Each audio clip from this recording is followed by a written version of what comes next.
So a while back, about a year ago now, I made a video about capitalism and artists and why they hate it. And I'm going to make a follow-up to that video to talk specifically about money and artists that pertains to capitalism. And I'll try to keep it brief on the negative part, and then branch into the more positive and opportunities that you have with that. So a lot of artists will blame somebody else's wealth for why they're successful, which doesn't always make sense because you can start from nothing and become wealthy through a lot of hard work with your business or whatever it is you're doing. You don't need to be a bad person to make money and to be well off. It's just like the craziest thing I've ever heard. Like, you have to be a horrible person to make a lot of money. And it's like, no. If you are, financially educated and you understand money, you can be fine. You don't need to do horrible things or not care to make money and be well off. It's a very interesting mindset, to say the least. And I often see artists blaming that aspect as to why their lives are not great. And I'm not saying that there aren't individuals out there who aren't exactly the greatest, but most of the time, it's not affecting you. Like, why does another art business affect me? Unless they're directly trying to seek to harm me or my business, their success isn't going to threaten mine. It just doesn't make any sense. And if they're more successful and have more opportunities, why is that a bad thing? It's just things like that don't quite make sense. And I know that they often blame individuals who run very large corporations and stuff like that. And while I can understand not liking certain decisions, at a certain point, they don't have control over that company's decision. It's no longer their company. They're just kind of like the face of this company. I think the corporate structure is just not very well understood. I can be a CEO and have a board and all these other people under me, but at the end of the day, I don't have that control anymore. The board will have the control and everybody else will, but I won't. I'm just kind of like, I'm just the face of the company, basically. And, there are some rare circumstances where that doesn't quite work out that way, but that's generally how it is. So, going back to the topic of money and building wealth and all that good stuff, another thing I see is artists don't know how to manage their money.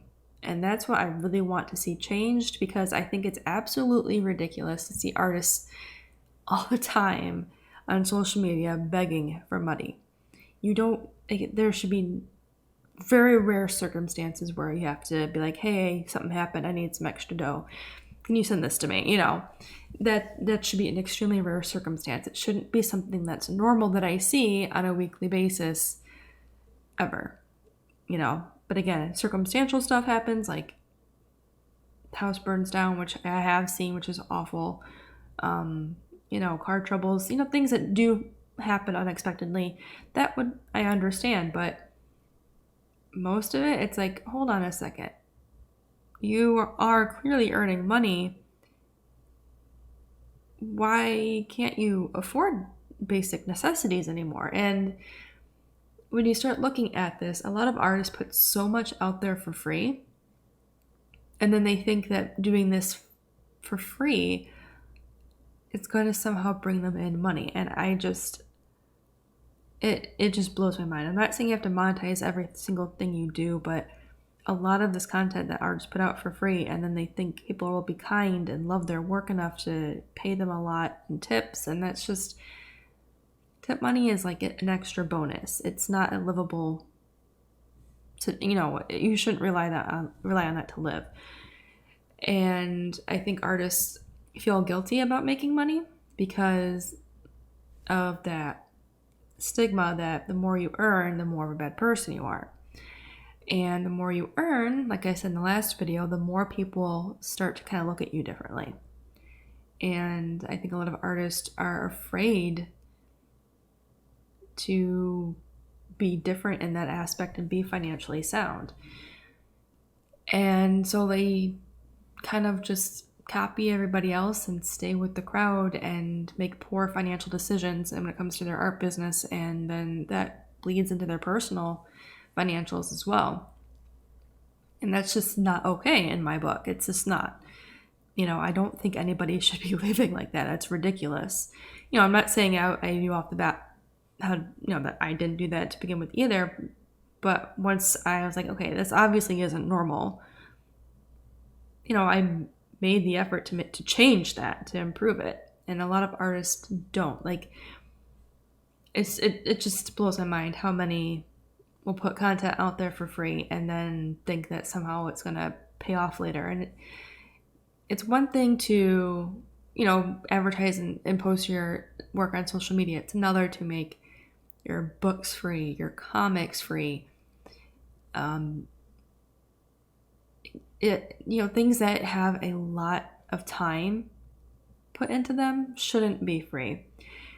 If you're saying, I've had this comic out for like a year or two, next chapter will be free, I can see that. You can bring that and lead people into paying for the rest of it. But people don't do that. So, I just want to encourage artists to kind of think about how they can actually make money responsibly and manage that. So when you earn a certain amount of money per month, you should never take all that money and spend it on your business or anything else. A portion of that has got to go into a separate account for emergencies and to build up. A lot of people don't do this, even with their personal finances. And I'm not saying you have to have a savings account. A second checking account would work fine. This isn't like professional financial advice, by the way. It's just an idea of for people to like kind of think differently about their money for their business. Like, maybe you shouldn't say, oh, I earned $500 this month in the business or at this event, I should spend all that money on this. It's like, no. That's not how that works. You're not actually earning that $500, because part of that is going to go into taxes. Part of that's going to go into inventory. You have to recoup your costs for that. And part of that has got to be your self-pay. You've got to pay yourself, even if it's just $5, So let's say you earn that $500 for that event or whatever it is. You need to start thinking how much of that you're going to be setting aside in an account, or even in one account, whatever you want to do, to build up wealth for the business, for yourself, however you want to go about it. Because your business cannot last long if you do not have any cash flow and if you do not have any profit. And this is something that I see a lot of artists make the mistake. Oh, well, I have money in the account. Well, if at the end of the year you're scrambling and then you're going, well, I don't have as much as I thought I did because I didn't think about taxes. I didn't think about licensing fees that I have to re-up. I didn't think about paying myself properly. I didn't think about the fact that I had bills that I used from my earnings and I didn't save up for that. That once you kind of like realize how much of that money you earned is going towards that stuff, you realize you don't have a lot of room to spend. And I see this a lot with artists, like, well, I just spent like $300 on this, and I didn't recoup my loss or my expense on that yet. It's like, well, sometimes it's a long game with certain product as well, but you need to kind of build up that wealth so when things don't go as planned, you are okay. The personal finance is kind of like emergency savings, but I wouldn't really call it that for the business stuff. I would just say it's money to make sure that you're able to be operable during a bad situation. Maybe you were sick for a month and you weren't able to fulfill orders and you had to cancel events. That's a large chunk of income that you can miss. If you have built up some extra income and you have some other methods of getting income, like For example, I have a YouTube channel because that's passive income. It may not be as much as you want, but it's something coming in, so at least you're not completely underwater. You should be looking at your finances, in my personal opinion, for your business at least once a month. That's the bare minimum, but really you should be looking at it every week, especially if you're doing a lot of purchases, you're making a lot of sales, you have a lot of things coming up, or if you have, let's say you're going to be making a brand new launch for a product and you have to spend a lot of time and money to get the new packaging and branding and all this other stuff, you need to kind of think about that 3 months ahead. So you have to be like, okay, I have 500 in the bank, but that 500 is not free. It's not available to spend. It's dedicated to that product launch. So I'm actually going to share a little spreadsheet I made that I think, well, at least will hopefully work out in terms of finances. That way, if you are new to all this and you really want to be responsible, this might help a little bit getting you started with managing your finances.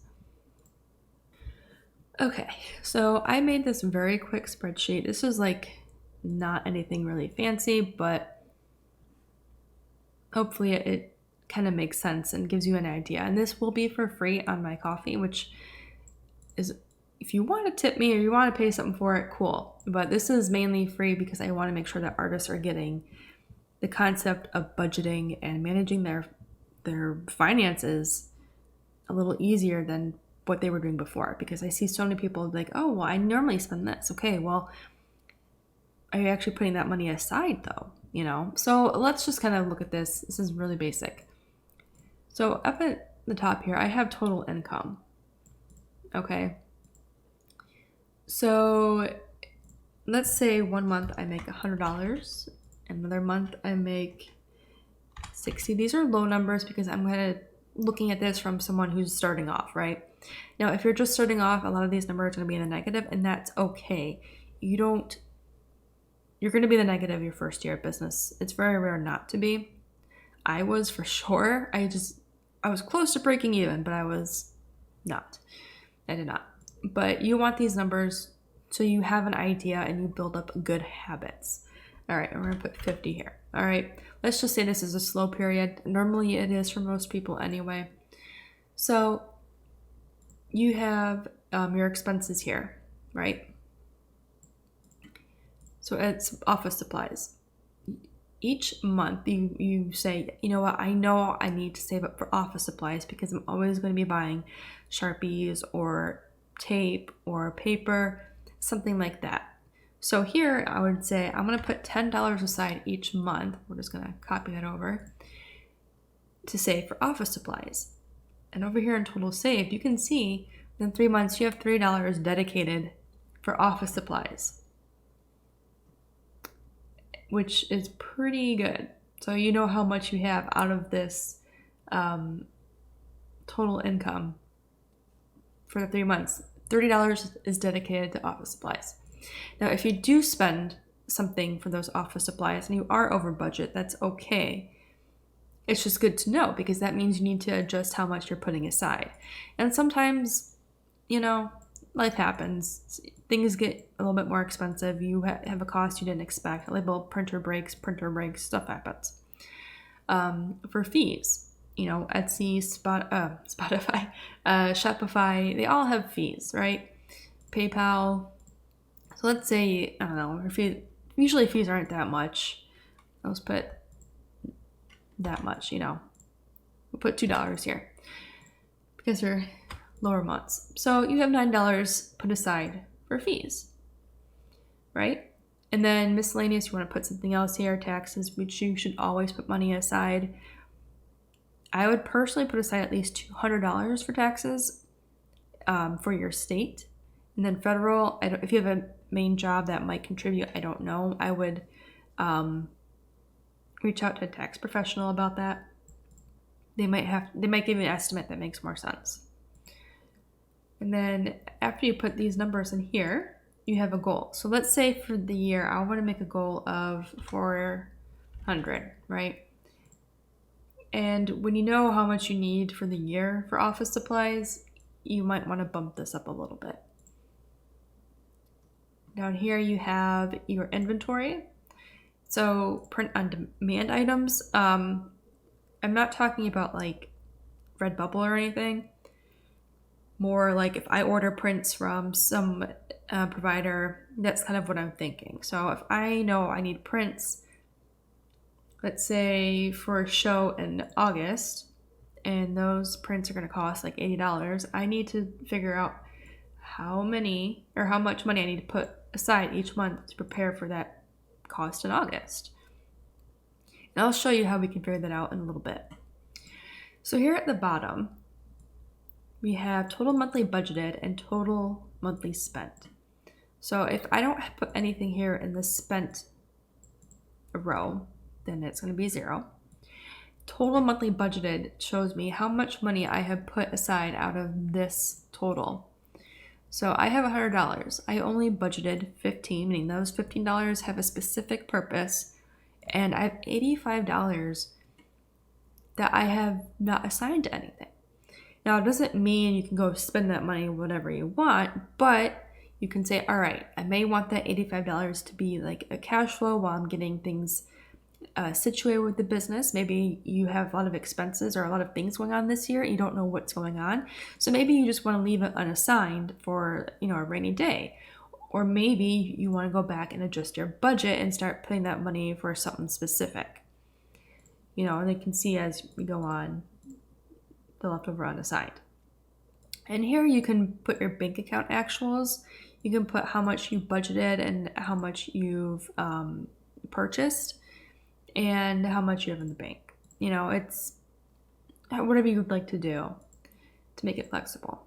I actually have a separate sheet where I keep track of what's in the bank, and then I use the highlighter method to track what's being spent. All right, so we're going to the amount to save tab, and this is a little fancier. So let's say you have some expenses that you have coming up in the year. You have a website hosting fee. You need a materials buffer. You have shipping supplies. Unless you're completely digital, you're going to have shipping supply fee, supplies to buy. And you can assign a category here as well, which is great. So let's say I have my web hosting. I'm putting this in the advertising and marketing because that's what it's categorized as. My goal is $130. Let's say that's the total cost to host my website or whatever, or Shopify, or whatever it is per year. But I need to pay that. And instead of waiting last minute, I can put aside a certain amount each month to save up to this amount. And then I don't have to worry about it. And then I'm not going to be going, oh my gosh, guys, I forgot I have to pay for this. I need this money by, end of the week. Here's all my commissions. Come, hopefully I get 20 commissions to make up this money. It's just not good all around. That should never happen. You're just going to stress yourself out. You're going to overwork yourself. And oh my God, it's just not going to be fun. You're not going to enjoy it. So we know we have 10 months to save. So you type this number in yourself from the time you start this or the time your web hosting expires. So if you have a web host and it starts in June, and obviously you have 12 months to save up for that again. So you would want to put 12 months. Or if you're not starting to save until August or September, you can put how many months you need to save. And that's okay to do as long as you know you have to put that money aside. And then here it's going to calculate it for you how much you need to put per month. So it's not, it's pretty exact, but you can round up. So let's say, with shipping supplies, I want to put about $8.33 per month. Obviously, I'm not doing that exact amount. I can round it up to $9, or I can round it down to $8. Whatever works. And this type of goal will work really well if you're doing a campaign, if you're doing a huge store update and launch.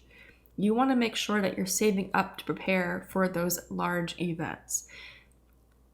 I remember a long time ago when I worked in California in a print section, and Kickstarter had just started off, right? And this girl came in, she was a musician, and she's like, yeah, I just finished this Kickstarter. It was really successful, but I forgot about shipping. She wound up losing money because she did not take into account how much it would be to get all the shipping together. You do not want to be in that situation because it kind of makes that success feel like a failure. Now, obviously, she was successful because she got the money and she achieved her goal, but she didn't really get too much out of it profit-wise because she forgot about something like that. You don't want to do that. I've seen a lot of artists do that too. Learn from artists' mistakes. If you ever want to be better at what you're doing, learn from people's mistakes. It's kind of like why I do what I do as well, like with the videos, because I want to make sure you're not going to make the mistakes I do. All right, so now that we have all of this, we can go back to our 2023 business budget, whatever year you want to put that. And then advertising marketing, we said $13 a month for 10 months. So that should be October. There we go. So total saved to be 130. And then here we can, for the goal, we can put 130 based on our little amount to save calculation, and we've achieved it. Now, if you have a specific due date when you need something by, you can kind of scroll over here and put when that due date is.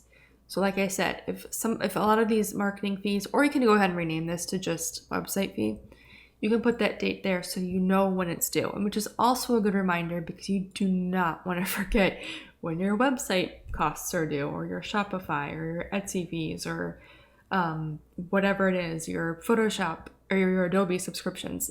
That's another one. You do not want to forget that stuff. Trust me.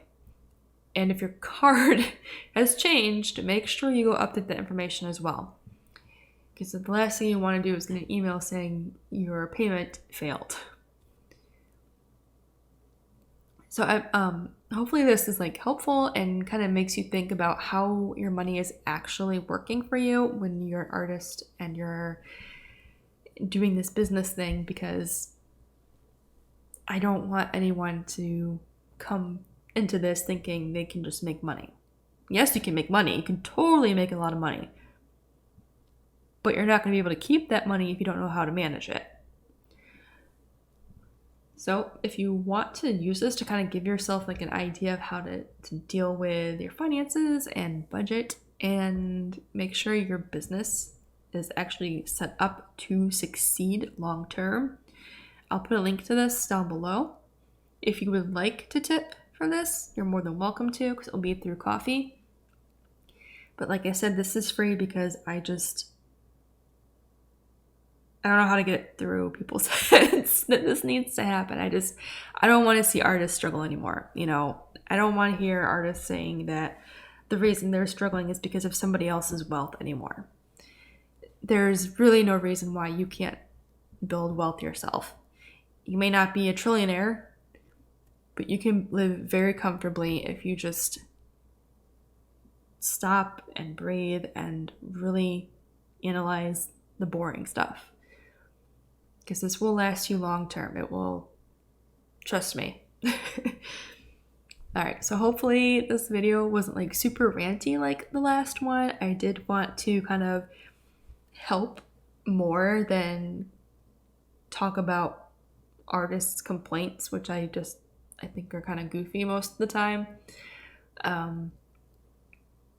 Yeah, so please go take a look at this and download it. I did put in here how to edit in Google Sheets and in LibreOffice, which should work in OpenOffice.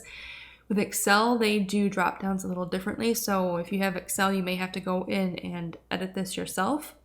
This is not linked up to anything on this spreadsheet here. It's just for your convenience in terms of what category this is supposed to go in. So if you have 2 advertising and marketing things, you can total that up and be like, okay, I need 100 or 200 here. How much total would I need to save? You know, we'll just put this as advertising marketing. So that would be 430 to save, right? So you might want to either combine that or just add the amount per month, which would be 38 per month here, and then you can just do it that way. It's very basic, nothing too complicated. I just want to make it simple so that you at least get a head start and you got the concept in your head. If you have any suggestions in terms of this, or you want to go tweak it yourself, feel free. Modify this to your heart's content, whatever works for you. And yeah, so thank you guys for watching this video. I really hope that this was helpful, especially the ending part. Like I said, if you have any questions, leave them in the comments below. As always, make sure to like and subscribe so you don't miss out on the next video, and I will see you in the next one.